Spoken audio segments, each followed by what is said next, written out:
Okay, so we're going to do a little introduction here to kinetics, chapter 14. This is the first topic of the course. So kinetics is an important aspect of chemistry. It's used throughout the field. It's concerned with the issue of how fast are reactions. So here's a definition of kinetics. It's the branch of chemistry or biochemistry concerned with measuring and studying the rates of reaction. So what is a rate of a reaction? We define a rate of reaction as essentially how fast the reaction takes. And that's a little bit vague, and we'll be more precise about it as we go through. But we can think of it as either the speed or the velocity of a reaction. Here's an example. There's a pretty famous reaction called the iodine clock reaction.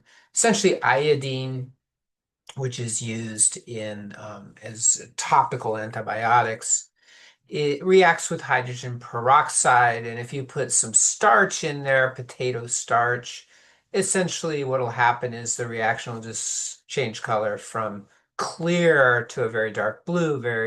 You know, you can make it happen within either 5 or 10 seconds, or you can make it happen in a few minutes. So you see here the little stop clock, the stopwatch here measuring how long it takes for it to change color. So kinetics is concerned with how fast it takes for the reaction to occur. So here's an example. If you have an acid solution, you have H plus, and you put in hydrogen peroxide and iodide ions, you'll get a reaction that forms water and iodine. Iodine is actually sort of yellowish, but if you put some starch in there, it'll turn to a deep blue. So how fast do reactions go? All right, well, let's be a little bit more precise about this idea of how fast reactions take. One way to think about it is by looking at concentrations of either reactants or products over time. So here's a little depiction of a simple reaction, a generic one. We have a reactant A, which are these little purple spheres, and it's turning into a product B over time. And the B molecules or the B products are these little green spheres. So take a look at what happens. Imagine this in time.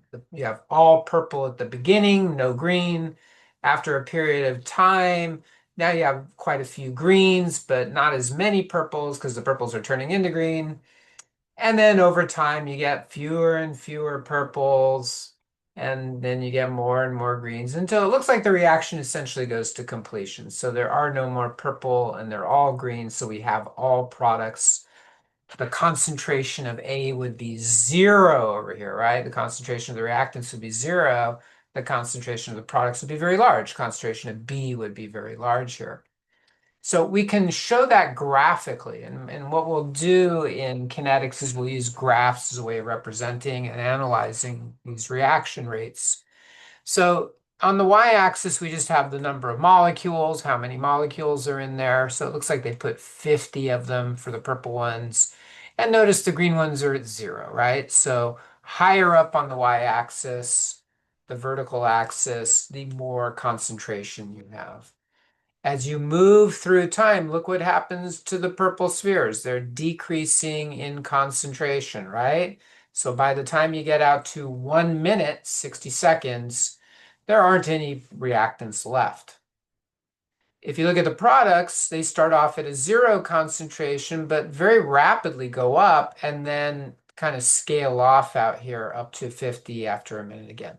So the one thing that I want to draw your attention to is that look what happens. We'll start with the reactant A. See how it decreases very rapidly? Within 10 seconds, it's gone down by a half, right? We would actually say its half-life is 10 seconds. And then after another 10 seconds, it's down to a half of that. So it's down to like 12 or 13. After another 10 seconds, it's now down to 6, but it's slowing down, right? In the first 10 seconds, you lost 25. In the second 10 seconds, meaning from 10 to 20, you started at 25 and you ended up at 12. So then you lost like 12 or 13 of them. In fact, if you go all the way out here, we only lose one of them in the last 10 seconds, right? There's only one left. So you can only lose one in those last 10 seconds. So it's slowing down. And when you see a curve do this, generally they start very steep decrease and then it levels off. That's a decrease in the speed of the reaction. Likewise, if you look at the product, it increases very rapidly over the first 10 seconds. It's still going relatively fast over the next 10, but see how little changes you're getting now? Now it's going from here to here. It's going from here to here. It's going from here to here, and then it's only going up a tiny bit there. It's also slowing down. So in fact, if the reactant concentration slows down, the change in that concentration slows down, the same will happen for the product. Its change in concentration will also slow down. Rates tend to get slower over time as their concentrations change. Okay? Now let's be even more specific about this. Let's define the rate mathematically. We're going to define the rate of reaction in this particular example based on the reactant A. We could also do it in terms of the product B, but we're going to do it in terms of the reactant A. Notice it's got a negative sign in there. The reason the negative sign is in there is because this is going to give us a negative value and we want it to be positive. So we're just going to put a negative in front of it. So for reactants, the definition of the rate will have a negative sign in front of it. For products, usually you don't need the negative for that, but for reactants you do. Remember the symbols you learned in calorimetry? Change in temperature, delta T. Change in enthalpy, delta H. Change in gas laws, change in volume, delta V. Change in pressure, delta P. Same thing here. The delta here means change in, meaning final minus initial. So we're going to define the rate as the negative of the change in the concentration of the reactant divided by the change in T, where T is time. And so plugging in the values, this would be the final concentration of A minus the initial concentration of A divided by the final time minus the initial time. So we're using bracket notation to indicate concentration or molarity. Now, technically speaking, this graph doesn't show molarity, but we could make it molarity by changing number of molecules to number of moles and then making the volume 1 liter, right? So moles over liters would be molarity. Okay, so what we're going to claim is that really what you're doing with this calculation, with this definition, is you're just calculating the slope of a line that connects 2 points. So we're going to look at a couple of examples here in a moment, but we're going to think of it as the slope between 2 points on the curve. So very often what we want to be able to do is to find what's called the average rate over a period of time.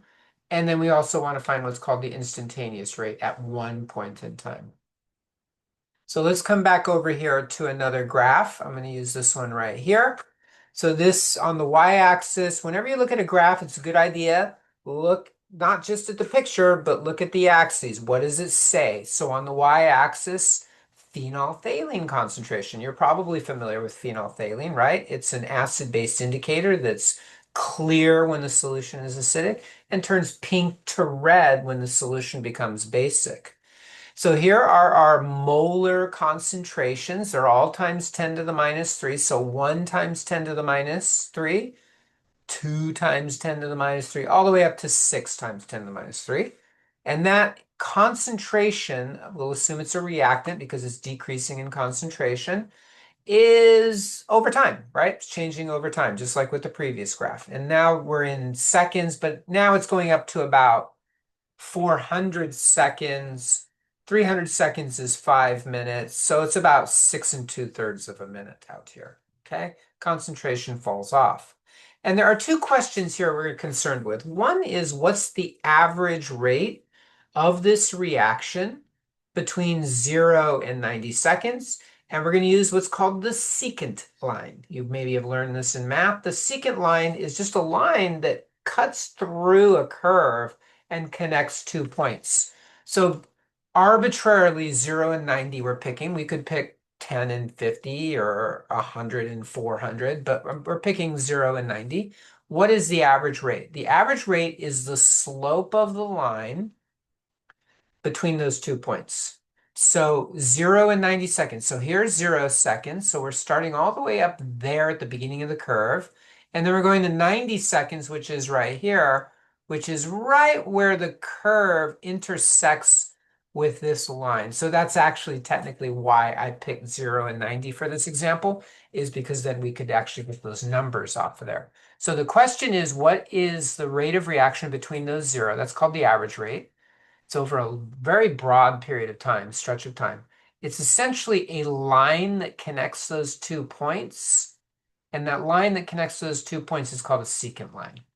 How do you find the slope of a secant line? Well, all you do is take your final point minus your initial point. So the final point's 90 seconds. So what's the concentration at 90 seconds? 3 times 10 to the minus 3 molar minus the initial concentration. What's the initial? Well, that's at time equals 0. 6, this would be 6, even though it doesn't say 6 here, 6 times 10 to the minus 3 molar. So 3 times 10 to the minus 3 minus 6 times 10 to the minus 3. And then do the same thing for the x-axis. 90 seconds minus 0. So 90 minus 0. If you plug those numbers in, and remember, we're defining the rate with the negative in front of it, so you got to put that negative. And that will give us a positive 3.3 times 10 to the minus 5 molarity per second. So now we have a more precise way of defining what the rate is. Between 0 and 90 seconds, this curve is decaying away. It's changing in concentration, getting smaller at a rate of 3.3 times 10 to the minus 5 molarity per second. In other words, on average, every second the molarity goes down by 3.3 times 10 to the minus 5, right? Every second from 0 to 90. If we'd use two different points on the curve, if we'd use 0 and 400, we would get a different value because now the secant line would go from here to there. That would have a different slope than it has here. In fact, the slope is the greatest at the beginning. It decays away rapidly at the beginning. Over time, it becomes more and more gentle, less of a slope. Okay, that's called the average slope or the average rate. And again, it changes over time. Now, what about the instantaneous rate? So the instantaneous rate is at one point on the curve. Now, technically speaking, how do you get a slope if you only have one point? In a way, you can't, but we can approximate it using what are called limits. And the limit is called a tangent line. So the tangent line at 100 seconds, so here's 100 seconds, is the line that just barely touches the curve at 100 seconds. So in general, you want the line to be on the exterior of the curve, not on the interior part, not above, but below. And then at 90, it would just kind of touch right there. And then you would have a line that would come through there like that. Okay? That would give you the line at the tangent line, I should say, tangent line at that particular point. And then you would just find the slope of that particular line. So it would probably intersect about right there. It would probably intersect about right there. So you would just use delta y over delta x, and that would be the slope, and then the rate would be the negative of that. So the instantaneous rate uses the tangent line, and it's a little bit more precise. It's giving you how fast the reaction is at one point along this particular curve. Okay? Now, here is just to kind of review a little bit. In general, if the curve decreases over time, that means you're looking at the curve of the reactant, right? So the reactant concentration decreases over time, and the product concentration increases over time. Those curves are related to each other because let's say one molecule of A is turning into one molecule of B. Every time one A reacts, one B is formed. So this curve is going to be sort of a reflection of this one. On the other hand, if the stoichiometry is not the same, suppose it's two molecules of A and only one molecule of B, that would mean this one would change more rapidly than this one would because two of these change every time only one of those. So this would be more gentle if the number or the coefficient on the reactant side were bigger. Okay, so there's our little introduction into kinetics and into our definition of the rates of reaction. As we move forward, we'll look into very specific types of problems that we use to calculate reaction rates and the effect of temperature and the effect of concentration.